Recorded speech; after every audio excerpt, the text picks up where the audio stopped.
mokanda oyo oyo bengi Bible pour na kolobete frère, je vous le déclare, la bonne nouvelle que j'annonce n'est pas invention humaine. Je ne l'ai pas reçu d'un homme et personne ne me l'a enseigné, mais c'est Jésus-Christ qui me l'a révélé. Amen. To beteli Jésus-Christ m'a Bravo Seigneur Jésus. Nous allons continuer séance nabiso. Il y a prière. Na zasir to bandaki yango. Peut-être yo omimona na kina nute. Lelo ezali 6e point. Na kanisa kike kosuka na 7e point. Mais j'ai reçu encore une révélation dans Mkola Lelo pour que je me mette sur le 8e point. Alors, tous les temps, l'olenge molio mo centre asa ko na komema biso. Amen. Lelo eza comme sous-thème. Il y a lelo eza que devons-nous faire devant le problème ou devant des situations ou devant l'attaque des démons. Amen. Hein? Amen. Tokosala boni tango toza liboso ya ba problème. Tango toza liboso ya monguna. Tokosala ndengeni. Bande kolanga eloko esengeli na biso kosala tango toza liboso ya problème eza kobonela. Amen. Hein? Amen. Ça c'est sûr. Mais problème est ça si ko wapi. Lolenge nini na biso. Oye sengeli na biso ko bondela tango toza liboso ya monguna. To toza liboso ya problème. Amen. Hein? Amen. C'est ça le problème. Na yango toke na mokanda veut dire évangile selon Jean chapitre na yango 11. Et puis, Jésus betela biso lisolo. Yesu oya benga binzambe na kati na nzoto ya bomoto. Et yebamaki na yepe ko se trouver devant la situation. Et cette situation, elle était vraiment compliquée et dure et impossible. Et ça les situation, il y a mort, il y a Ndeko Lazare. Azalaki en face, il y a problème. Veut dire, Lazare est mort. Enterré. Veut dire, situation moko oye au coup de problème. Jusqu'à ce que la sœur, il y a Lazare, Marie. Ayebisie, alobi, c'est trop tard. Amen. Amen. C'est trop tard. Ce qui ozalaki, mais Ndeko Nanga, na verset 39, alobi na yabi, Seigneur, il sent déjà, car il y a 4 jours qu'il est là. Fait dire, et si abando pour là, parce que Mikolomine a déjà na kati kuna, et Nikolombe que c'est difficile, et ça impossible, na kota la grandeur, pe na kota la gravité. Celui qui est déjà mort 4 jours avant de beba. Et ça vraiment, quand la gravité, quand la durée, et ça vraiment impossible. Mais gloire soit rendue na kolo Yesu. Parce que atalaki ndeko Marie pour la kotali ça que na yebisaka yote que soki osana kondima. Amen, amen. Okomona kembo na nzambe. De bandeko nanga. Il arrive un moment moko, otali problème aux alango, otali dire aux alango, otali gravité à l'ikambo aux alango, et comme à Kalabiso, comme on a colobé, c'est fini. Il y a même certains qui sont sortis à yo. Tala tout autour na yo. Qui peut t'aider? Nana kwa ko sunga yo. Yo moko tala niveau na yo. Tala situation. Au comme na niveau moko monique, c'est trop tard. Mais tu kana bisayo. Phrase au babengi trop tard, c'est fini. Amen, amen. eza oyo esengeli mwana nzambe alobaka ngo. Amen. Amen. Amen. Oh, c'est fini, c'est trop tard. Eza vocabulaire te koyo kobima na kati na biso ba santo veni ba Kristo.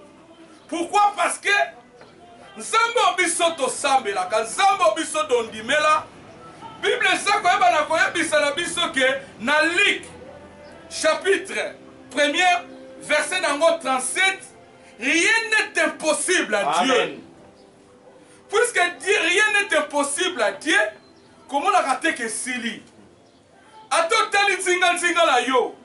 Otali mobile azo salate, otali mwasa so botate, otali problème, otali fina yo, otali conjoncture, otali payo zalango, misale zate, otali tika na yebisa yo. Puisque osa mwana ensemble, rien n'est tard. Amen. Rien n'est tard. Il y a encore possible. La possibilité est là. Parce que on dit mais l'ensemble oyo, rien n'est impossible. Amen. Amen. Amen.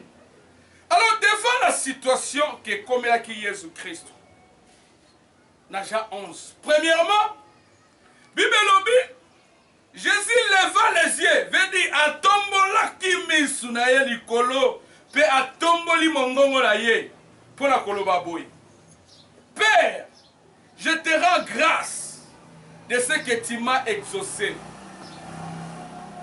Le verset 41 et le verset 42 lobi, pour moi, wana yemoka zoloba, azobondela, atali likolo azobondela. Alobi pour moi, ponanga, nebi ke oyoka kanonga, mukolo nyoso. Mais soki naza koyeba na koloba boye, eza pona foule, bato baturenga, pour que, afin qu'il croit que c'est toi qui m'as envoyé. Amen. Amen. Amen. C'est ça prière. Prière wa salaki, et salaki te pona kola musalaza. Tout ça, ouais? Et salaki te pona kola musalaza. Mais salaki pona kokumisaza. Et salaki pona kondimaza. Et salaki pona koza assurance que tel kaza, nzambe oyandimela devant ye, rien n'est impossible. Amen. Alors, na simana yango na verset 43 44. Ayant dit cela, et l'obéi na simako bon de la bongo, il cria d'une voix forte. Alors pour la tombeau, ce n'était pas de prier. Mais pour la tombeau, pour la koufa, c'est de crier. Tout ça, ouais? C'est de crier, ce n'est pas pour prier. Il priait Dieu, non pour que Lazare a assez quoi, mais il criait maintenant pour que Lazare abîme. Alors, qui n'est pas qui boy? Il criait d'une voix forte. Lazare sort. 44 dit, les morts sortis, veut dire, Lazare a bimi. Parce que c'est une déclaration. C'est une samboté et comme une déclaration. Le pied et le main liés de bandes et le visage enveloppé de linge. Veut dire, abimaki, balingi lingiye, nabilamba. Ndeto monaka, ba mort ambomé, oto bengi momi. Au côté là que, atikala ki jamais koyebisa ensemble, na lo sambo na ye, nzambe, na zobonde la pour que, obimisa Lazare na kunda, pour que batu bayiba ke, yondo tindanga. Albe bongo te. Que, nzambe, bimisa Lazare na kunda. C'est quoi ça, Lazare? Pour que Moukile yeba ke yom totinda kinga. Non. Il a parlé de lui-même. Il était sûr na moto yi andimela. C'est ça le kozanga biso ba chrétien. Et fait ya kondimela mutu oyo otondima et que pas d'ailleurs rien n'est impossible. Liboso ya problème to ko bangate. Liboso ya attaque ya démon to ko bangate. Parce que na kati na biso il y a un pouvoir. Amen. Amen. Amen. Alors mutu biso solo babi. Tala wana zaki Yesu wana zaki Yesu biso te. Nalobela mort assez quoi pe mort assez kui. Wana zaki Yesu betikana bisayo.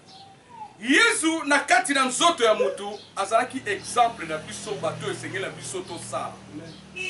Tout abanaki kosala ezalaki pona kolabake ndakisa yango yo.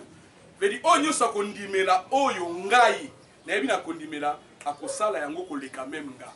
Amen. J'espère na Jean. Amen. Amen. Na Jean 14 si je ne me trompe pas. Abi bokosala même o ngana na salaki. Peut koleka voir même. Parce que na ke pas nkolo. Bande kolanga, si tu crois dans Nzambe, tu feras de grandes choses. Alors, tu as le pouvoir, voilà. Tu as le pouvoir devant la situation, devant un démon. Non, à quoi sans Nzambe, bengane langa bango. Nzambe, tala li kambuboy, wane sa kotinda Nzambe.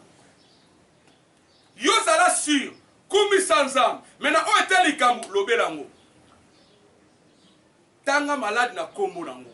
Amen, hein? Amen. Yebisa li kambu. Vous avez un problème, vous avez un malade, loba, malade. Lanzo bengano na kati na nzoto oyo. Nzoto nanga eza temple ya molimo mosantu, eza temple ya maladi te. O nyonso eza na kati na nga o eza ya Nzambe te na obengana yango. Bapesi biso o to bengi pouvoir. Et pouvoir toza nango eza 6e sens na biso. Babengi yango nini la foi. C'est ça notre 6e sens. Veut dire, quand tu crois na katina tu as la foi, oza mutako déclarer, oza mutusu ko sa te Nzambe sala bo ponanga. Mais oza mutako ezala biloko mususu ko ko yebisa na Nzambe sala pona. Mais ezala biloko mususu ko ba attaque. Comme malade côté lio na nzoto. Tu veux que tango to bande kokola si na yeba ngo na bossa la kate. To sala kana ndako bo to futela, nyeu moko bande ko leka la batol. Soka so leka Azoko le kaloko muta so tambola. Que faisait ma maman? Azaki soka boni bongo abimi, abani koloba. Na solo ka mutute, na yebi boete, babenga ona lingala kosaka. Au moins la bateau de personne il n'a jamais prié, mais a déclaré.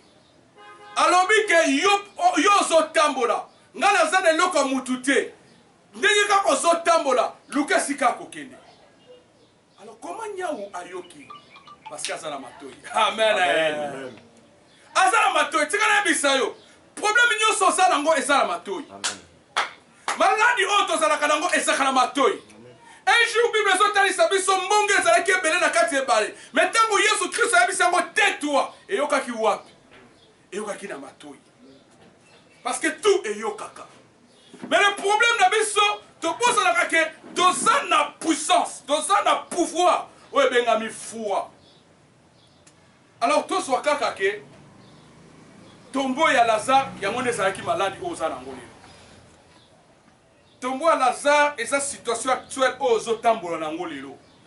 Et ça va problème oza na ngoli lo. Alors devant ça, pour le bani, au bon de la ngote, on peut même déclarer yango. Kolobete na boyi, na lingi vi oyote. C'est fini. Na kabole na yo, na tiki yo, yo oyela kanga na butu, yo oyaka pour que okota descendre na kati ya libala nanga. Lelo na zui bokonzi likolo na parce que ça na bokonzi. Et koyeba na koyoka yo. Pena sima omona kimia lokola o ekotaki na kati ebale. Tangu Yesu ayebisaki yango tetwa. Yesu atalisi biso ke toza na kondima. Alors biboye. Natangi. Alors biboye. Si vous avez dans Luc 17, 6. Alors biboye. Si vous avez de la foi comme un grain de sénévé, vous diriez à ces sycomores, déracine-toi et plante-toi dans la mer, il vous obéirait. Alors, ce que vous avez veut dire, si vous avez la foi, beaucoup de gens dans cette eau, dans le sycomore, et bien, dans le pinoama, et bien, comme on est balé, et ça, nini, et koyoka. Notre 6e sens, c'est ça la force. Oh, et bien, on peut ça, mais là, tout chrétien. Na kati na yo, osana makoki ya kolobela nyoso pe ba nyoso koyeba na koyoka yo.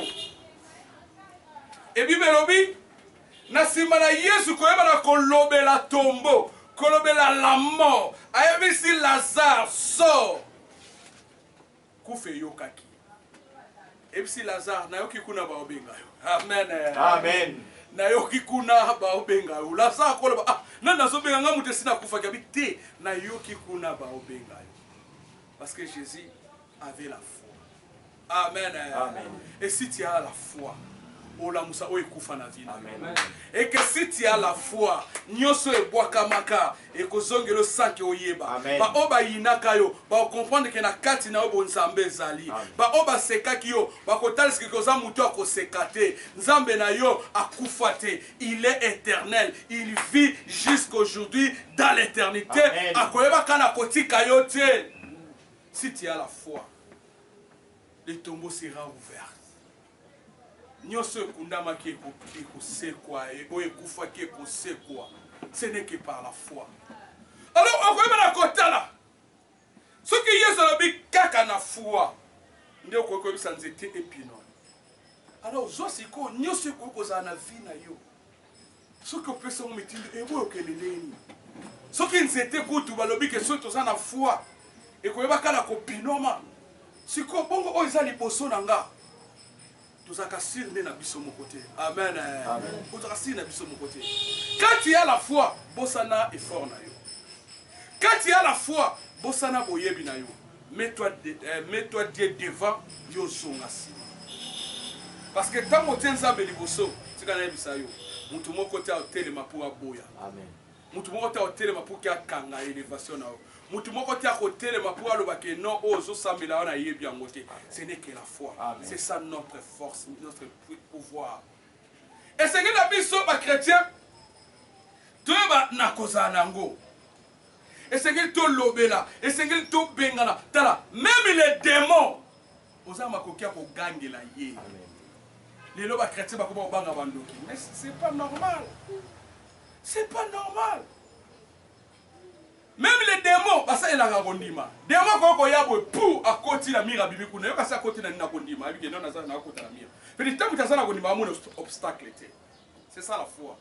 Quand il y a la foi comme mon obstacle était. Na on réussit, quelque chose tangi mingi to tangi mingi on réussit. Quelque chose à la famille on réussit. Crois seulement. Babi, crois seulement. Et à chaque fois quand Jésus-Christ veut guérir une personne, abanda tourner ka crois seulement. Amen. Amen.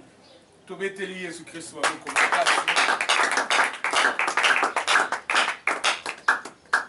Parce que la Bible est totale, ça dit ça. Dans Matthieu chapitre 8, verset 13. Et nous dit, jamais, selon tes courages, ne pouvez pas la progresser. Ne pouvez pas la sauver ou selon tes moyens.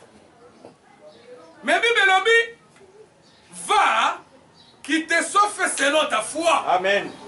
Amen. Uti musala moke bimi kuna mena yeba ni kuna tena okende ni ba oyambanga ndenge ni. O kuna bazo batu kuna mengai nani ngwa yebinga. Kende oti nanga boyese ngana yeba ni kuna. Sikala biso Bible lobby va. Amen, amen. Amen. Qui te fait seulement c'est le condiment là yo. Liboso ça na condiment que peu importe bat bazé belé, peu importe dans la liste on a bâtir ceux qui 5000 personnes, mais bazo luka 5 personnes, mais la 5 personnes parce que je crois à celui qui a dit tout est possible à celui qui croit. Na kozo musala. Et ko pesa mela yo ka ndenge osalini okanisi. Rien n'est impossible. Amen. Amen. Alors, quand est maintenant, n'a pas au bazar kondimate. Quand est maintenant, ba au bazar kondimate. Ba de kolanga soko zara kondimate quelque chose so prière no ekene pas embêté. Soko zara ki mobola ou tika la ka mobola, peu importe ma sacrifice, peu importe ma gêne aux osala. Si tu n'as pas la foi, ou tika la ndenge wana. Problème le diable va toujours te poursuivre si tu n'as pas la foi. Mais rien.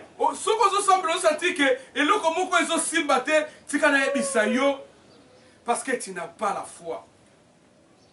Alors, Jésus a dit, na Pierre, na Matthieu 14, 34, 31, alobi na ye, alobi, l'homme de peu de foi, pourquoi a-t-il douté?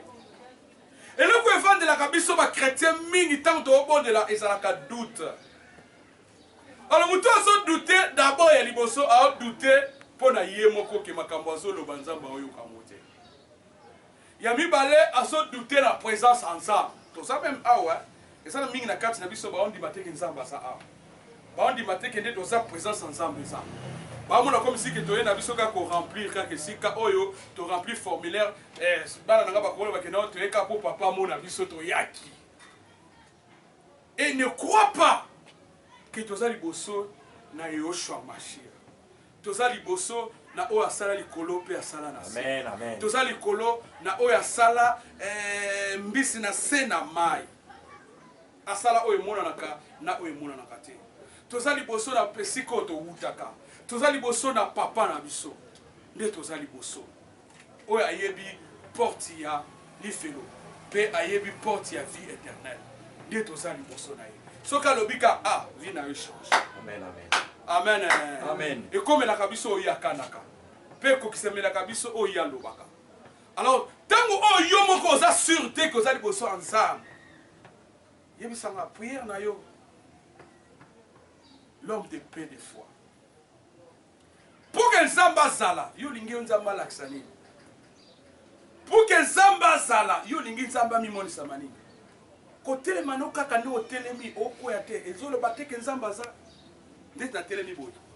Reka na souffle na za na ngoda koyi boyite na lali boyite. Ça montre pas que Nzamba za.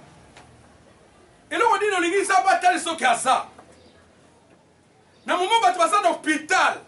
Mais yo oza la santé oza. Et le but de Komoko, alors le nombre il y a pas carton dans la pharmacie et ça nombre malade autres ça la dans zoto. Mais yo obélate. On lingi bala so place nzamba za. Obimi pe osongi. Combien des accidents o esalami batu ba kufi mais yo kufite. On lingi bala so nzamba za. Tabo to za kati ya siko bibe lobi mi bale misa tubafandi na kati na asa kati na ba. Amen, amen. Zamba za na kati ya kondima. Alors mutu azondima te ke nzamba za ya liboso soki to za so ba tindi sija prière ozanga baloba koloba. Et là ko so tali se ke asangi baloba koloba parce que il ne croit pas à une présence moko boye o ezawa na puke alobela kango makam. Même moi na muke si croit que nzamba za awa Amen. Amen. Amen. Alors, ce que yo so sanga maloba koloba parce que oso croire que dingo zawana biso de toye ko yoka yo. Biso nde to zawana puto yoka makambo zoloba.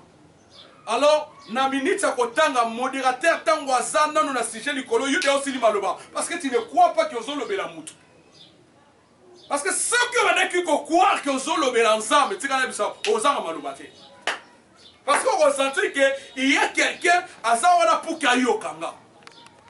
Mais imaginez ce qu'on dit que Moutako Yokayo Azate. Il me semble que point. Et le coin est là, dans son loba, Moutako Yokanga Azate. Là, on le battait.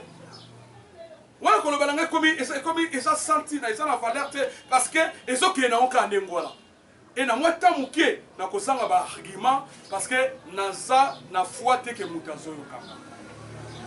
Aussi la kamaloba tika na bisoso de bido bando bonde là et donc si ça comme maloba parce que tu ne crois pas que Dieu est là parmi nous. Au moins na nzamba zate. Tiens, bon mikolo comme na oka ba prière to ke ndaka ko bonde là. Il y a même des gens dans votre oiseau samela, il y a fumoli misa otala na ye, moi le quoi de na biso ko sakana, to moi la biso tout ça. Oh biso to yebi o to samela. Amen, amen. Yes alobi na yebi ko yoka kanga. Engelo badini na yebi ko salaka kati nanga. Na yebi ko onga na kosenga yoko pesa ka. Veut il faut s'assurer que nzamba za parce que tant ko zoloba maloba no ko yoka mape ko sima mape okoyeba kana ko zwa ke yano. Parce que tu crois d'abord à l'existence de Dieu. Et c'est le temps où tu es une église, tu crois d'abord Dieu existe. Pe azakat na biso. Nde kosani ni e kozangi sa biso malobate. Amen. Na si tu comprends. E kozangi sa biso malobate. L'homme de paix de foi. Pourquoi as-tu douté? doute, il faut le la carte na biso. Tout ça, bateau, tu douter. Tout ça, bateau, tu quitter jusqu'à ce que l'église, comment vous voyez ça va tout? Tiens, ça me donne épreuve. Tant que l'église, ils ont mes mots, tiens, ça me donne épreuve. Ils ont mes lissaons, ils sont parce qu'ils ont mes mains, ils ont douté qu'ils ont bazalaka. Parce que ceux qui ont douté qu'ils ont bazalaka, dès qu'ils ont conscience, ça me donne épreuve. Alors, bateau, ça, quand ça me donne épreuve, ça, bateau, va douter qu'ils ont bazalaka. Alors, pour le problème, il faut que ça me donne épreuve. Oh frère, moi, je dis, non, pasteur. Et comment? Et comment ça va lever la kio? Oh, t'es sa Bible, mais est-ce que la Bible est lobée? Oh, t'es cassé, oh, c'est la Bible est habité. Et ça, nous sommes adressés à un peuple. Alors, quel sera l'état de ce peuple-là? Est-ce que non, non. Dans Malachi, Israël est bois qui s'est guisé. Dans Malachi, Israël est se donner confiance dans Bango Nabal. Il ne croyait pas que Nzamba salaka. C'est pour cela que Nzamba na mawana lobi. Puisque on dit maté que Nzamba salaka, alors Botianga sort en épreuve. Parce que Banda on dit maté. C'est pas bien dans un bateau dans un abondiment. Comment on tient dans épreuve? Amen, amen. Oh Bible lobi la kiyo. Yo sa moto tsakanza on dit makate Nzamba sa. Moi ngala ndi makanzamba sa. Comment la bana na ngala mona nzamba? Comment la mwasi na ngala mona nzamba? Comment la santé n'a pas la ensemble. Même comment la vie n'a pas ensemble. Si on a tel le long de la sala qui n'a pas tombé les kela qui n'a pas ensemble. Alors pour que Nzambe a ça quelque chose dans la vie il faut naître une épreuve par rapport à quoi n'a ni ni pelle sous. Oh l'argent est aillé. Amen. Amen. Quand Nzambe l'épreuve parce que il y a moins de zones où la condima la biso. Alors banekolanga ndengeni tokoki siko kozwa kondima wana o ebengami puissance parce que c'est un pouvoir hein tozongo ndenge nini parce que yozolo bakato ndima siko kondima ngo ko ya ndenge nini e ko ya ndenge nini kondima ngo ndengeni tokoki kozana kondima ke Nzamba za na lobaka ngo tango nyonso Nzambe aza nulle part et partout mais aza kati la kondima la amen. Quelque chose à la toilette, son dibi que vous allez en quelque chose à la tinelle, bakoulou na bazar, son dibi que vous allez en place nous sommes la foi que nous sommes c'est par la foi que nous sommes et par la foi et après au tout est salama par la foi. Amen. Amen. Ce n'est que par la foi. Alors, tu connais la foi n'engenine. Bible zoloba na Romains chapitre 10, verset 17. Bible lobi, ainsi, la foi vient de ce qu'on entend. Et ce qu'on entend vient de la parole de Christ. Veut dire, oh, ngaka na ote ya yo. Et ça, c'est que l'élo, dans la séance, de la prière, mais l'élo. Oye, lobi oyete, l'élo, to monio, tu auras la foi, parce que ce que vous avez kate. Kondimeka na koyoka maloba na Nzambe. Kaka tena koyoka o biso tozoloba o Nzambe te kati na biso parce que eza maloba na ngate so ezaki maloba na ngate ngena lobela nga da famille na nga mais eza maloba na Nzambe ningo ba maloba na Nzambe eza Nzambe. Amen. Alors c'est à partir ya koyoka o Nzambe te kati na nga que tu auras la foi. Et na koyona kotanga Bible oyo. Là c'est ça l'usine qui fournit la foi.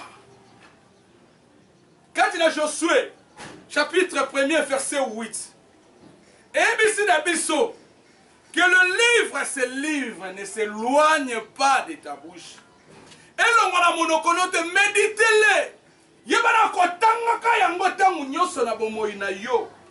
Et là, tu auras des succès. Et que nyoso kosale kokende liboso. Pourquoi tu auras des succès? Parce que tu vivras par la foi. Car la Bible dit, il faut il faut avoir l'aide de l'esprit. Oh, l'aide de l'esprit, c'est la foi. Et si tu as foi. Et si tu as simba, tu as simba. Au moins, tu as foi. Oh,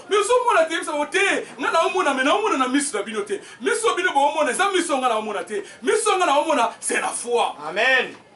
Et si tu as parce que je marche par la foi.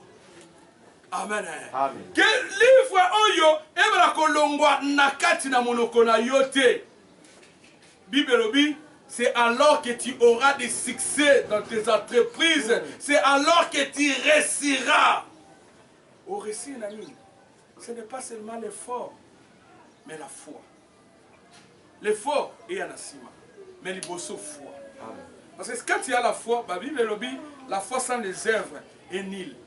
veut dire, liboso la foi, l'effort est un assima. Parce que si je crois que dans autant de mutuka, il y a liboso dans l'andimi dans autant de mutuka, si manasbimi si c'est une volonté, la côté de la mutuka est Amen, hein? Amen. Parce que la foi, ce n'est pas dire que je crois, sans que oh, se manifester, foi à laquelle oh yo, oh il n'a pas croire. Wane comme ma sentina. Quand tu as la foi, manifeste ça.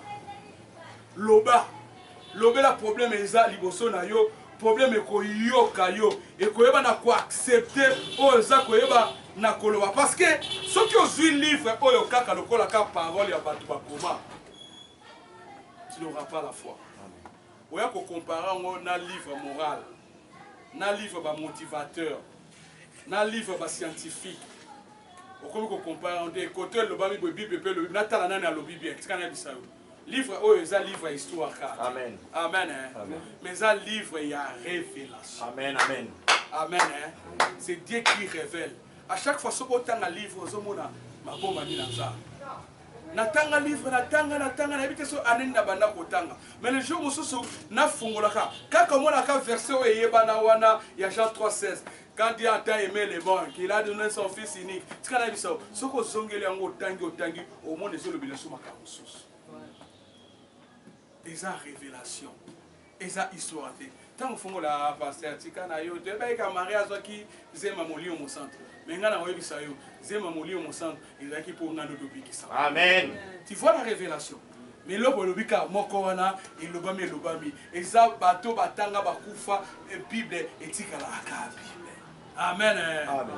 Bible n'a habité avant na botama. Batanga, kango, batanga, toye, to koutiango, to zotanga. Jamais Jean 3,16 échangeant et comment Jean 4. Kaka yango, mais dans la révélation na 4. Amen. Hein? Les preuves que tu as la prière, ça fait maintenant oh lelo, et ça 6e point. Tozo ke musikate, tozo le belaka livre. Koso mo c'est ça maloba ya batute parce que o koloba ke non ici na yoka nanga. Ici na yoka nanga te. Koso mo peut-être le quoi livre moi histoire te histoire on a ya na yebi suka ka bo rita suka boye akendaka na mboka te na yebi nanga tika na biso. Soko songo histoire o biki samate, tu n'auras pas la foi. Mais soyons sa parole ensemble. Amen. Dieu est vivant. Il est le je suis du verbe être au temps présent. Parole naïe et ça l'élo. Dans le temps yango l'élo et comme l'élo na moina. Amen. Peut échanger vie naïe. C'est là d'être révélé pour soi compliment.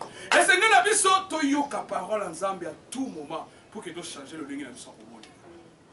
Et même si on a compliment parce que sans la foi la prière est anti na monde. Prière est un problème. Prière, et ça problème, il y a sacrifice.